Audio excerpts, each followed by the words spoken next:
क्षेत्रीय अध्यक्ष श्री दुर्विजय सिंह साक्य जी, केंद्रीय मंत्री सामाजिक न्याय अधिकारिता मंत्री माननीय श्री वीरेंद्र कुमार जी, केंद्रीय मंत्री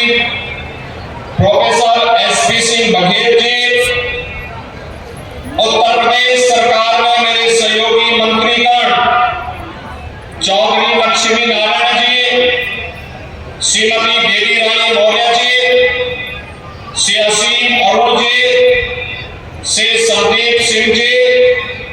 श्रीमती गुलाब देवी जी, श्री अनूप प्रधान जी, उत्तर प्रदेश के सहप्रभारी श्री संजीव चौरसिया जी, माननीय सांसद श्री राजवीर सिंह राजू भैया, माननीय सांसद श्री सतीश गौतम जी, माननीय सांसद श्री अरुण सागर जी, राज्यसभा के माननीय सांसद श्री मिथिलेश कटेरिया जी, माननीय विधायकगण,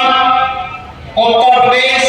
भारतीय जनता पार्टी अनुसूचित मोर्चा के प्रदेश अध्यक्ष श्री रामचंद्र कनौजिया जी, आज के इस कार्यक्रम में उपस्थित भारतीय जनता पार्टी से जुड़े हुए सभी जनप्रतिनिधिगण और भारी संख्या में अनुसूचित जाति से जुड़े हुए सभी उपस्थित भाइयों और बहनों, आज के इस सम्मेलन में मैं आप उत्तर प्रदेश वासियों की ओर से केंद्रीय मंत्री श्री वीरेंद्र कुमार जी का हृदय से स्वागत करता हूं, अभिनंदन करता हूं कि आज उन्होंने उत्तर प्रदेश के इस सामाजिक न्याय के सम्मेलन में पहुंच करके आदरणीय प्रधानमंत्री मोदी जी के नेतृत्व में पिछले 9.5 वर्ष के दौरान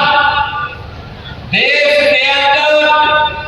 बिना भेदभाव के शासन की योजना का लाभ समाज के अंतिम पायदान पर बैठे हुए व्यक्ति तक पहुंचाने में जो कार्य प्रधानमंत्री मोदी जी के नेतृत्व में किया है, और सभी योजनाओं के प्रति आभार व्यक्त करने के लिए आयोजित इस सम्मेलन में प्रधानमंत्री जी की योजनाओं को यहाँ पर बता करके उन्होंने लाभान्वित किया है। मैं इसके लिए उत्तर प्रदेश की जनता की ओर से उनका हृदय से अभिनंदन करता हूँ, स्वागत करता हूँ। भाइयों बहनों, हम सब जानते हैं कि पिछले 9.5 वर्ष के दौरान देश परिवर्तन और विकास की एक नई ऊंचाई को प्राप्त कर रहा है। एक नए भारत का दर्शन हो रहा है। एक ऐसा भारत जिसमें जाति, मत, मजहब, क्षेत्र, भाषा के आधार पर नहीं, बल्कि सबका साथ, सबके विकास की भावना के अनुरूप समाज के प्रत्येक तबके के लिए सम्मानजनक ढंग से आगे बढ़ने के लिए पूरे अवसर हैं।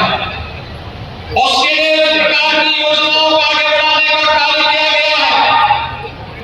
याद करिए, हम तो उस विचार परिवार के कार्यकर्ता हैं जिस विचार परिवार को संजीवनी प्रदान की पंडित दीनदयाल उपाध्याय जी ने, और पंडित दीनदयाल उपाध्याय जी ने एक बात कही थी कि आर्थिक विकास का पैमाना ऊंची सीढ़ी पर बैठे हुए व्यक्ति की आर्थिक उन्नति से नहीं, बल्कि समाज में सबसे नीचे पायदान पर बैठे हुए व्यक्ति की प्रगति के आधार पर की जानी चाहिए। और भाइयों बहनों, इसी को ध्यान में रख करके पिछले 9.5 वर्ष के अंदर प्रधानमंत्री मोदी जी ने देश के अंदर अनेक योजनाओं को आगे बढ़ाने का कार्य किया। भाइयों बहनों, इन योजनाओं को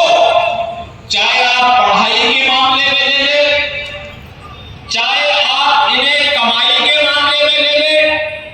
चाहे इन्हें स्वास्थ्य की सुविधा के रूप में ले ले, चाहे इन्हें स्वावलंबन के रूप में ले ले, अलग अलग प्रकार से इन योजनाओं को समाज के खुशहाली के साथ जोड़ते हुए उनके जीवन को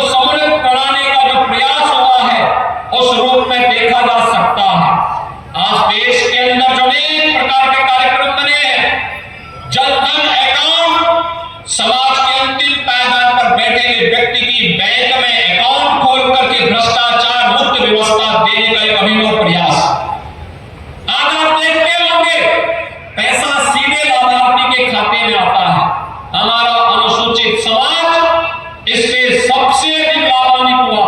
क्योंकि जब अनुसूचित समाज की हम सेवा करते हैं तो ये अपने पूर्वजों के प्रति कृतज्ञता ज्ञापित करते हैं, जिन पूर्वजों ने कभी वेद की ऋचाओं को रच करके हमारा मार्गदर्शन किया था, जिन पूर्वजों ने कभी रामायण जैसा पवित्र ग्रंथ हमें देकर के भगवान राम के साथ साक्षात्कार कराया था, जिन पूर्वजों ने कभी श्रीमद् भगवत गीता जैसा महान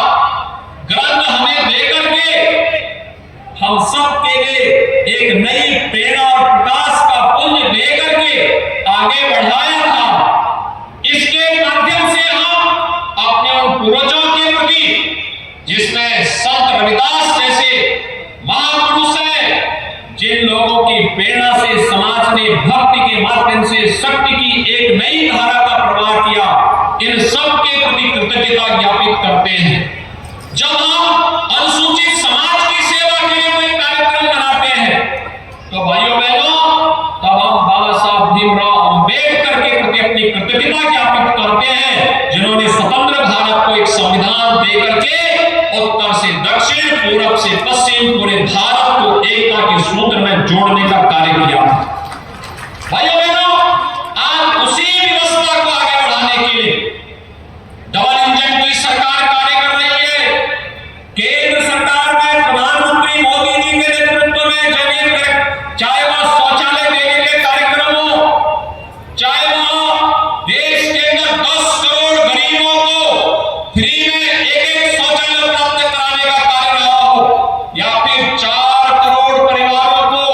प्रधानमंत्री आवास योजना के साथ जोड़ करके एक आवास उपलब्ध करवाने का कार्यक्रम, चाहे वह उज्ज्वला योजना के अंतर्गत 9 करोड़ परिवारों को प्रधानमंत्री उज्ज्वला योजना में फ्री में रसोई गैस का सिलेंडर उपलब्ध कराने का कार्य, कनेक्शन देने का कार्य हो, या फिर 3 करोड़ परिवारों को फ्री में विद्युत के कनेक्शन उपलब्ध करवाने के सौभाग्य योजना के कार्यक्रम, देश के अंदर 50 करोड़ लोगों को स्वास्थ्य बीमा का फ्री में 5 लाख रुपए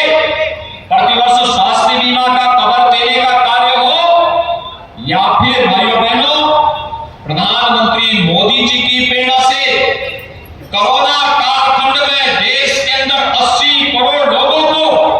फ्री में राशन देने की बात, आज कोई व्यक्ति भूखों नहीं मर सकता, क्योंकि प्रधानमंत्री मोदी जी ने पुख्ता व्यवस्था की है कि हर व्यक्ति को राशन मिल सके, हर परिवार को अपना आवास मिल सके, पढ़ाई के साथ साथ सफाई की व्यवस्था हो सके, और फिर कमाई के साथ साथ उसको उत्तम स्वास्थ्य की सुविधा भी प्राप्त हो सके। ये सभी योजनाएं एक साथ चल रही हैं, और उन्हीं से अनुप्रेरित होकर के आप उत्तर प्रदेश में भी जब हम लोग 1 करोड़ 91 लाख बच्चों को बेसिक शिक्षा परिषद के स्कूलों में uniform, bag, book, shoes, socks, sweater, ये सभी प्रकार की सुविधाएं उपलब्ध करवाते हैं, तो ये समाज के अंतिम पायदान पर बैठे हुए व्यक्ति को शासन की सुविधा के साथ जोड़ने का ही एक अभिनव प्रयास होता है। ये वही प्रयास है जिसके माध्यम से समाज को आत्मनिर्भरता के लक्ष्य की ओर आगे बढ़ाने का एक प्रयास,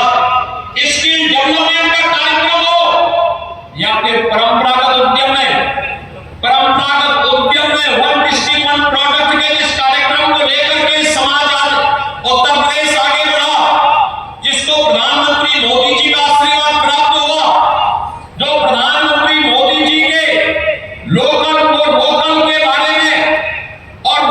लोकल फॉर ग्लोबल के बारे में जो उनका स्लोगन है, आज वह वैश्विक मंच पर अगर अपनी प्रतिष्ठा प्राप्त कर रहा है, तो भाइयों बहनों, इसमें अधिक से अधिक परंपरागत उद्यम में कार्य करने वाला कोई समाज है तो हमारा अनुसूचित जाति का समाज है। जिस अनुसूचित जाति के समाज के पूर्वजों ने समय के साथ समाज को आत्मनिर्भर बनाने के लिए नए प्रोडक्ट स्थानीय स्तर पर दे करके आत्मनिर्भर भारत की परिकल्पना को सदियों पहले आगे बढ़ाया था, आज वही व्यवस्था फिर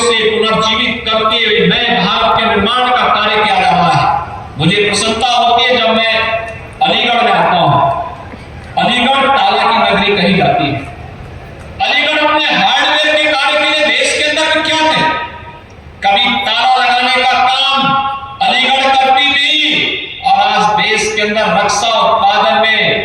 प्रधानमंत्री मोदी जी के आशीर्वाद से डिफेंस कॉरिडोर का एक महत्वपूर्ण नोड आपके इसी अलीगढ़ में बनाने का कार्य युद्ध स्तर पर हो रहा है और यह उसी व्यवस्था का हिस्सा है जो कभी आपके पूर्वजों ने यहां पे स्थापित किया था। वही परंपरा आगे बढ़ रही है, उसी व्यवस्था को एक नई गति देने का प्रयास आज प्रारंभ हुआ है और इसके माध्यम से प्रदेश के अंदर 96 लाख एमएसएमई यूनिट है। इसके माध्यम से 3 करोड़ लोग सीधे सीधे रोजगार और नौकरी प्राप्त करते हैं। आर्थिक स्वावलंबन के साथ उत्तर प्रदेश और देश को आर्थिक समृद्धि की ओर ले जाने का कार्य करते हैं। भाइयों बहनों, ये सभी योजनाएं पीएम विश्वकर्मा की योजना हो या प्रदेश के अंदर विश्वकर्मा श्रम सम्मान की योजना, मुख्यमंत्री सामूहिक विवाह की योजना हो या फिर कन्या सुमंगला की योजना, प्रदेश के अंदर कृषक दुर्घटना बीमा योजना की कार्रवाई हो या फिर समाज के अंतिम पायदान पर बैठे हुए व्यक्ति को समाज की मुख्य धारा के साथ जुड़ करके समाज में व्यवस्था के साथ प्रगति के साथ सहभागी बनाने का कार्यक्रम, ये सभी उसी प्रक्रिया के साथ आगे बढ़ते हुए दिखाई दे रहे हैं। और आज मुझे प्रसन्नता, हमारी सरकार ने समाज के उन तमाम तबकों को जो आजादी के बाद से वंचित थे, डबल इंजन की सरकार ने उन्हें छुआ। इससे पहले मुसार के लिए, हारू के लिए, अहलिया के लिए, चैको के लिए या फिर बुक्सा के लिए शासन की योजनाएं नहीं थी। उन्हें भंडारिया के लिए शासन की कोई योजना नहीं आ पाती थी। आज मुझे प्रसन्नता है, इनमें से अधिकतर जातियों को केंद्र और राज्य सरकार की 100% योजनाओं से आच्छादित कर दिया गया है और उन्हें 100% आच्छादित करने के लिए हर वंचित तबके को, हर दलित तबके को शासन की 100% योजना से आच्छादित करने के लिए डबल इंजन की सरकार पूरी प्रतिबद्धता के साथ कार्य कर रही है। और भाइयों बहनों, इन महापुरुषों के प्रति सम्मान व्यक्त करने के लिए ही आज सरकार ने भगवान वाल्मीकि जयंती के अवसर पर यह भी तय किया। आप देखते होंगे जब वाल्मीकि जी की जयंती होती है, सरकार एक कार्य जरूर करती है कि वाल्मीकि जयंती के अवसर पर हर मंदिर में अखंड रामायण का पाठ करा करके अखंड रामायण के माध्यम से हम समाज को जोड़ने का काम करते हैं। ये कृतज्ञता ज्ञापित है उन ऋषियों के प्रति, उन संतों के प्रति, उन महापुरुषों के प्रति जिन्होंने समाज के एकीकरण के लिए, समाज की सुरक्षा के लिए और समृद्धि के लिए अपना योगदान दिया। उनके प्रति कृतज्ञता ज्ञापित करने का सरकार का एक प्रयास है और सरकार के साथ जब संगठन और समाज एक साथ जुड़ता है तो भाइयों बहनों, इसके परिणाम कई गुना आगे बढ़ते हुए दिखाई देते हैं। आज सरकार की यही योजनाएं हैं जिन योजनाओं के माध्यम से हम प्रदेश में 3.25 करोड़ परिवारों को एक शौचालय उपलब्ध करवाने का काम करते हैं। आज शासन की इन योजनाओं का परिणाम है कि प्रदेश के अंदर 55 लाख परिवारों को एक आवास उपलब्ध हो गया। आज इसी का परिणाम है 1 लाख से अधिक घरों में, 1 लाख से अधिक गांवों में बिजली पहुंचाने का काम हुआ और 1 करोड़ 56 लाख परिवारों को फ्री में बिजली देने का काम भी उत्तर प्रदेश के अंदर होता है। आज इन योजनाओं को प्रभावी ढंग से लागू करने का परिणाम होता है कि पीएम स्वनिधि योजना में पटरी व्यवसायी, ठेला, खोमचा, रेडी या पटरी व्यवसायियों के लिए पीएम स्वनिधि योजना के अंतर्गत उत्तर प्रदेश में 14 लाख ऐसे पटरी व्यवसायी हैं जिन्हें सीधे बैंक से जोड़ने का कार्यभार सरकारों के उसे कर्ज से पूरी तरह मुक्त करने का काम किया गया। आज इन्हीं योजनाओं का परिणाम है कि 75 लाख परिवार उत्तर प्रदेश में ऐसे हैं जिनका जहां पर मकान है उन परिवारों को वहीं पर जमीन का कब्जा उपलब्ध करा करके, पट्टा उपलब्ध करा करके उस जमीन को उनके नाम से करवा दिया गया है, जिससे जमीन संबंधी विवाद का हमेशा के लिए समाधान हो सके। हाँ, पूरी प्रतिबद्ध है कि दिसंबर 2023 तक उत्तर प्रदेश में 1,25,00,000 ऐसे परिवार हैं जो गांव में जहां बसे हैं, उन लोगों को वहां पर जमीन का पट्टा उनके नाम पर नहीं। और ये डबल इंजन की सरकार पीएम स्वामित्व योजना में इस बात के लिए पूरी प्रतिबद्ध है कि जो जहां पर बसा है उसको वहीं पर जमीन का पट्टा देने का कार्य डबल इंजन की सरकार करने जा रही है। यह व्यवस्था भी सरकार उस पर लागू करने जा रही है। अनुसूचित जाति जनजाति के छात्रावास के माध्यम से, अनुसूचित जाति जनजाति के छात्रों के छात्रावास के लिए उत्तर प्रदेश और केंद्र सरकार मिलकर के व्यवस्था बनाने जा रही है कि सभी छात्रों को यह सुविधा प्राप्त हो और छात्रावास की व्यवस्था भी बेहतर हो। प्रतियोगी परीक्षाओं में इन छात्रों को प्रमुखता के साथ आगे बढ़ने का अवसर प्राप्त हो सके,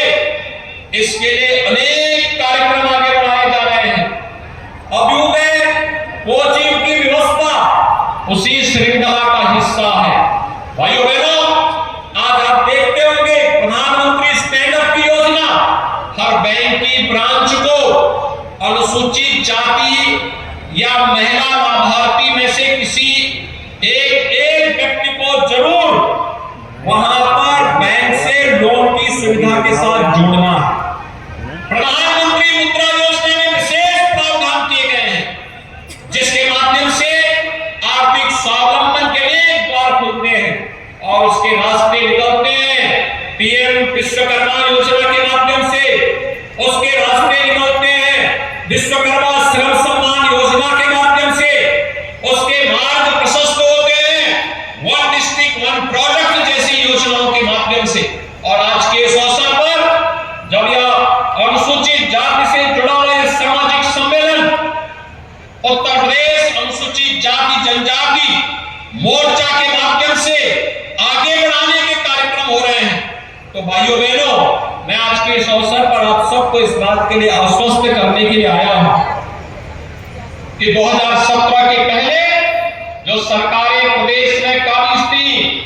उनके कारनामे आप सबसे छुपे हुए नहीं है। दलित महापुरुषों के स्मारकों को वे तोड़ने की बात करते थे। उनके द्वारा लगातार प्रयास किया जाता था कि हमारा समाज अपमानित महसूस करे। उनके द्वारा अनेक इस प्रकार के कुत्सित प्रयास किए गए, लेकिन 2017 के बाद जब डबल इंजन की भारतीय जनता पार्टी सरकार उत्तर प्रदेश में आई, तो पिछली सरकारों ने जो अनुसूचित जाति जनजाति की छात्रवृत्ति को उत्तर प्रदेश में रोक दिया था, उस छात्रवृत्ति को फिर से चालू करते हुए यह सुनिश्चित किया कि अनुसूचित जाति जनजाति के हर छात्र को समय से छात्रवृत्ति मिले। यह व्यवस्था भी पुख्ता व्यवस्था करने का कार्य किया गया। यह सुनिश्चित किया गया हर सरकारी कार्यालय में बाबा साहब भीमराव अंबेडकर जो भारत के संविधान के निर्माता है, भारत के संविधान के शिल्पी है, उनकी फोटो जरूर लगाई जाए। और आज आप देखते होंगे बाबा साहब भीमराव अंबेडकर की प्रतिमा हर सरकारी कार्यालय में आपको दिखाई देती होगी। आपने देखा होगा कि बाबा साहब भीमराव अंबेडकर से जुड़े पंचतीर्थ ये प्रधानमंत्री मोदी जी की प्रेरणा से ये डबल इंजन की सरकार ने जहां जहां भाजपा की सरकारें थी, इन सबने मिलकर के तैयार किया, बनाया। लेकिन इससे पहले बाबा साहब भीमराव अंबेडकर के प्रति पिछली सरकारों ने वोट बैंक के लिए भले इस्तेमाल किया होगा, लेकिन सम्मान का भाव व्यक्त नहीं किया। आज तो हमारी सरकार लखनऊ में भी बाबा साहब भीमराव अंबेडकर जी की स्मृति को जीवंत बनाए रखने के लिए एक अंतर्राष्ट्रीय केंद्र की स्थापना कर रही है। इसी वर्ष के अंत तक वो केंद्र बनकर के तैयार हो जाएगा। हमारी सरकार ने डबल इंजन की सरकार का प्रयास है कि लालापुर जो महर्षि वाल्मीकि जी से जुड़ा हुआ पवित्र स्थल है, उसके पुनरुद्धार का कार्य वहां पे डबल इंजन की सरकार कर रही है। ये डबल इंजन की सरकार का ही प्रयास है। संत रविदास जी की पावन जन्मभूमि शीर गोवर्धन वाराणसी में, वहां पर व्यापक पुनरुद्धार और सुंदरीकरण के बड़े कार्यक्रम को सरकार ने हाथों में लेकर के इस कार्यक्रम को आगे बढ़ाने का निर्णय लिया है। भाइयों बहनों, डबल इंजन की सरकार हर हाल में सम्मान और सुरक्षा प्रदान करने को तैयार है, पूरी प्रतिबद्धता के साथ कार्य कर रही है। 2017 के पहले अनुसूचित जाति जनजाति से जुड़े हुए लोगों के सामने पहचान का संकट बड़ा होता था। कोई यात्रा नहीं निकाल पाते थे। पर्व और त्योहारों को शांतिपूर्ण तरीके से मनाने के लिए रोकने का प्रयास होता था। उपद्रवी तत्वों के द्वारा अनेक प्रकार की यातनाएं देने का कार्य होता था। लेकिन आज डबल इंजन की सरकार ने सुरक्षा की पुख्ता व्यवस्था की है। आज सबका साथ और सबके विकास के साथ साथ सबको सुरक्षा का आश्वासन भी सरकार के स्तर पर मजबूती के साथ लागू हुआ है। सबको सम्मान देने का कार्य भी सरकार के स्तर पर भरपूर तरीके से आगे बढ़ा है। शासन की योजनाओं को प्रभावी ढंग से लागू करने का कार्य भी सरकार के स्तर पर प्रयास पूरी प्रभावी ढंग से लागू करने का कार्य किया है। और इसमें तकनीक का उपयोग करते हुए, चाहे वह भ्रष्टाचार मुक्त व्यवस्था के लिए डीबीटी के माध्यम से धनराशि को लाभार्थी के खाते तक पहुंचाने का कार्य हो, या फिर राशन की व्यवस्था को भी ई-पॉस मशीन के माध्यम से लाभार्थी तक देने का कार्य या प्रभावी ढंग से लागू होता हुआ दिखाई दे रहा है। भाइयों बहनों, एक समरस समाज की स्थापना का सपना बाबा साहब भीमराव अम्बेडकर ने देखा था। आज प्रधानमंत्री मोदी जी के नेतृत्व में डबल इंजन की सरकार पूरे देश के अंदर इस सपने को साकार कर रही है। एक भारत श्रेष्ठ भारत की परिकल्पना उसी की साक्षात अनुभूति है, जिस अनुभूति के अंतर्गत जहां एक ओर अयोध्या में भगवान श्री राम के भव्य मंदिर के निर्माण का कार्य चरम पर चल रहा है, तो दूसरी ओर हम सब ये भी देख सकते हैं कि बाबा विश्वनाथ का धाम का भी काम हो रहा है। लालापुर में महर्षि वाल्मीकि की पावन जन्मस्थली के पुनरुद्धार का कार्य भी हो रहा है, तो संत रविदास जी की पावन जन्मस्थली में भी व्यापक सुंदरीकरण का कार्य केंद्र और राज्य सरकार मिलकर के इस कार्यक्रम को आगे बढ़ाने का कार्य कर रही है। और आज के इस अवसर पर मैं आप सबको आश्वस्त करने के लिए आया हूं, एक और विकास के इन कार्यक्रमों को आगे बढ़ाने का प्रयास, सम्मान के साथ सबको जीने और आगे बढ़ने का कार्य, शासन की योजना में बराबर की भागीदारी उपलब्ध करवाने का कार्य, और दूसरी तरफ विकास की योजनाओं को त्वरित गति से आगे बढ़ाने का कार्य। और आज इसी श्रृंखला में आपके अलीगढ़ जनपद की लगभग 500 करोड़ रुपए की परियोजनाओं का लोकार्पण और शिलान्यास का कार्यक्रम भी अलीगढ़ के सम्मेलन के माध्यम से संपन्न होने जा रहा है। भाइयों बहनों, जिन जनप्रतिनिधियों को आप लोगों ने आशीर्वाद दिया, माननीय सांसद, माननीय विधायक, माननीय एमएलसी, महापौर, चेयरमैन, जिला पंचायत अध्यक्ष, ब्लॉक प्रमुख, इनके द्वारा जो प्रयास किया गया, उसमें सड़क के भी है, बिजली के भी है, पानी के भी है, शिक्षा के भी है, स्वास्थ्य के भी है, वोकेशनल एजुकेशन के भी है, टेक्निकल एजुकेशन से जुड़े हुए भी है, अलग अलग प्रकार की योजनाएं ग्राम्य विकास से जुड़े हुए भी हैं,